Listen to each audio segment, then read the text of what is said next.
दोस्तों, हसन के 81 साला बुजुर्ग वालिद सईद अबू तहा नवंबर की इब्तिदा में गायब हो गए। हसन ने अपने वालिद की तस्वीरें और अपना नंबर सोशल मीडिया पर पोस्ट किया ताकि अगर कोई उसके वालिद को कहीं देखे तो उनकी मौजूदगी की इत्तला उसे दे सके। चंद दिनों के बाद किसी ने हसन को फ़ोन करके बताया कि मैंने तुम्हारे वालिद की तरह के एक शख्स को स्ट्रीट 8 में देखा है, तुम वहाँ जाकर देखो कि कहीं वो तुम्हारे वालिद तो नहीं। हसन फौरन उस जगह पर पहुंचा और अपने वालिद को तलाश करना शुरू कर दिया और फिर अचानक उसकी आंखों ने एक खौफनाक मंजर देखा। उसके वालिद का सर उसके सामने पड़ा था।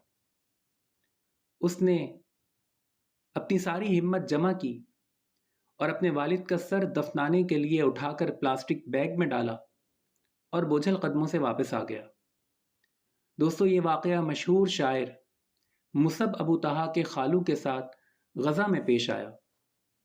मुसब ही का एक मशहूर शेर है कि वो बच्चों की रोटी लेने के लिए घर से निकला, लेकिन रोटी घर ना आई।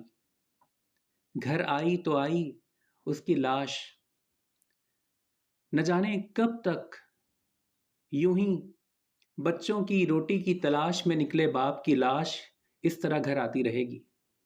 न जाने कब तक माओं की गोदें यूं ही वीरान होती रहेंगी, बेटियों के सुहाग उजड़ते रहेंगे और मासूम मुसलमानों का खून पानी की तरह बहता रहेगा। न जाने कब तक।